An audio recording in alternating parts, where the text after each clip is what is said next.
آسیا رو کم یک شهر میدادید با من کی بود من دیگه جدا نمی‌کنم برای چی یکی آورده شده نکی همچنین یک زنی بعیفت هست میگم. آسیا ذکرش در قرآن آمدگی است. الله تعالی در سوره تحریم گفت و امرأة فرعون، همسر فرعون گفت به نام آسیا در قرآن ذکر نشده. در قرآن فقط یک زن ذکر شده است به نامش حضرت مریم. 33 مراتبه در 30 آیت نام مریم آمده است. دیگه یگان زن با نامش ذکر نشده است، فقط با وصفش. حضرت عایشه با وصفشون ذکر شدن. همسر فرعون گفت الله تعالی ورد نامش نگرفت. یک زن در قرآن به نام ذکر شده است، فقط مریم. زن فرعون مسلمان بود، آسیه بنت مزاحم. آسیه دختر مزاحم. این زن وقتی که در روی حولیش دریای نیل به واسطه خانه فرعون میگذشت، قصر فرعون، وقتی که یک تابوت یعنی صندوق، یا صندوق آمد همراه آب کشاده، دید که در داخلش یک طفلک است. موسی علیه السلام بودن. آن طفل گرفته کلام کرد، یعنی که گویا مادری تربیه‌گری حضرت موسی علیه السلام است.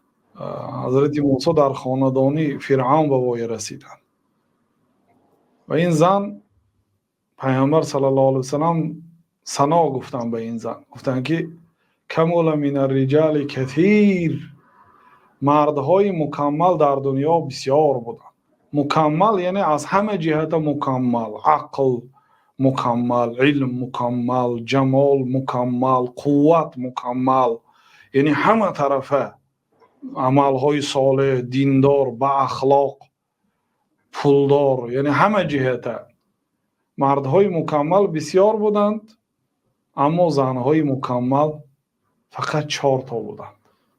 خدیجه بنت خویلد همسرشان بهترین زنهای عالم است بنابر قول صحیح. بعد از آن فاطمه بنت محمد صلی الله علیه وسلم، فاطمه دختر محمد علیه السلام و دختر خدیجه، و مریم بنت عمران و آسیه امرأة فرعون. مریم دختر عمران و آسیه همسر فرعون. این 4 زنهای مکمل است، یعنی از زنها فقط این 4 کس مکمل شده است. و در دوامش که و فضل عائشه على سائر النساء كفضل الثريد على سائر الطعام او كما قال علیه السلام. و فضیلت عایشه بر باقی مانده زنها مانند طعام گوشتدار بر طعام بی گوشت و دیگه طعام ها.